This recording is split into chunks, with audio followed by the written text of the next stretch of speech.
हे दोस्तों नमस्कार, आप सभी का स्वागत है। अगर आप चैनल पे अभी तक नए हैं तो कृपया करके सब्सक्राइब कर लें चैनल को और बेल आइकन पर प्रेस कर लें। तो स्टार्ट करते हैं।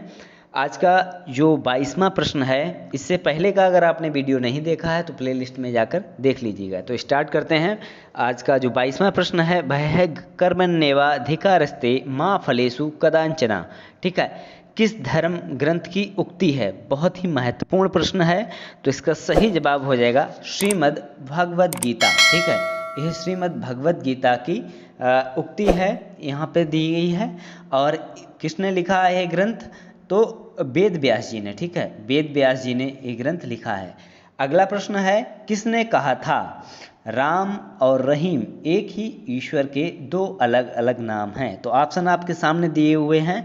तो इसका सही जवाब हो जाएगा कबीरदास जी ने। ठीक है, कबीरदास जी ने कहा था राम और रहीम एक ही ईश्वर के दो अलग अलग नाम हैं। ठीक है, और अगला प्रश्न है, वेदों की ओर शरण लो, वेदों की ओर शरण लो, इस आदर्श वाक्य को किसने प्रतिपादित किया था? तो इसका सही जवाब है स्वामी दयानंद सरस्वती।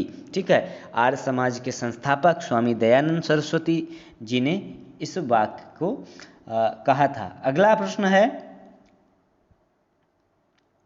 संत कबीर किसके शिष्य थे? बहुत ही महत्वपूर्ण प्रश्न है। संत कबीर किसके शिष्य थे?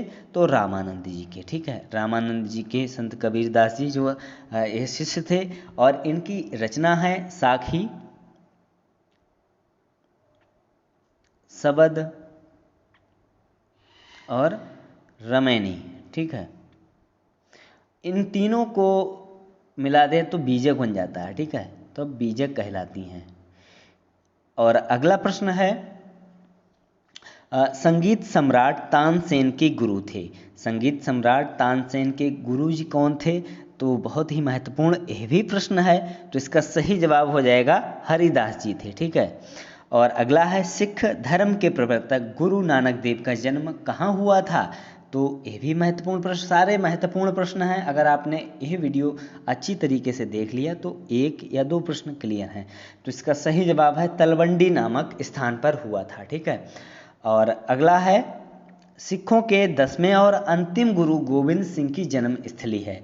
ठीक है, सिखों के जो 10वें और अंतिम गुरु जी थे गुरु गोविंद सिंह, उनकी जन्म स्थली यहाँ पे पूछी गई है। तो वह क्या थी? तो इसका सही जवाब हो जाएगा पटना साहिब। ठीक है, अगला है 29वां प्रश्न, इस्लाम धर्म के प्रवर्तक पैगंबर मोहम्मद का जन्म कहाँ पे हुआ था? तो इसका सही जवाब हो जाएगा मक्का में। ठीक है, यह मक्का में हुआ था। अगला है, बौद्ध धर्म के प्रवर्तक गौतम बुद्ध की जन्म स्थली। बहुत ही महत्वपूर्ण प्रश्न है यह भी।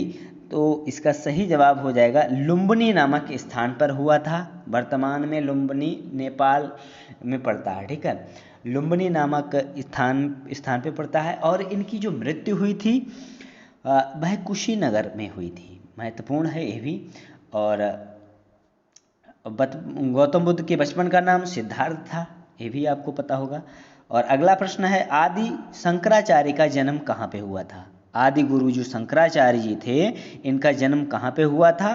तो कलादी में हुआ था। ठीक है, अगला है, कौन सा स्थान गौतम बुद्ध से संबंध नहीं है? ठीक है, पावापुरी, ठीक है, या सारनाथ, बोधगया, कुशीनगर। तो इसका सही जवाब जो हो जाएगा पावापुरी ही हो जाएगा। ठीक है, सारनाथ ऋषिपत्तनम में इन्होंने प्रथम उपदेश दिया था। ध्यान में रखना है, कुशीनगर में इनकी मृत्यु हुई थी। अगला प्रश्न है, सारनाथ कहाँ पे है? यह वाराणसी में पड़ता है, ध्यान में रखना है। अगला है, महात्मा बुद्ध ने अपना प्रथम धर्म चक्र प्रवर्तन किस स्थान पर दिया था? तो अभी यही प्रश्न बताया था, तो कहाँ पे दिया था? सारनाथ में ही दिया था। ठीक है, और अगला है, ईसा मसीह का जन्म स्थान तो कहाँ पे इनका है? तो बेथलेहम में है। ठीक है, और अगला है, मगहर नामक स्थान किस महापुरुष से संबंधित है? तो कबीरदास जी। ठीक है, नीरू और नीमा नामक इनके जो पालनहार थे, उनका माता पिता का नाम था। ठीक है, नीरू और नीमा। ठीक है, और कबीरदास जी का जो जन्म है, मतलब जन्म स्थान मगहर को ही माना जाता है। ठीक है, अगला प्रश्न है, महावीर स्वामी का जन्म कहाँ पे हुआ था? तो इनका जन्म जो पूछा है कहाँ पे हुआ था? तो कुंडग्राम में हुआ था। ठीक।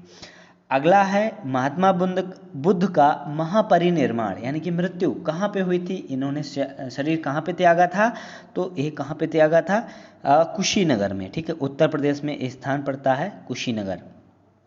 अगला है गौतम बुद्ध को ज्ञान की प्राप्ति कहाँ पे हुई थी, गौतम बुद्ध जी को ज्ञान की प्राप्ति कहाँ पे हुई थी, तो इसका सही जवाब हो जाएगा बोध गया में। ठीक है, बोध गया में ज्ञान की प्राप्ति हुई थी।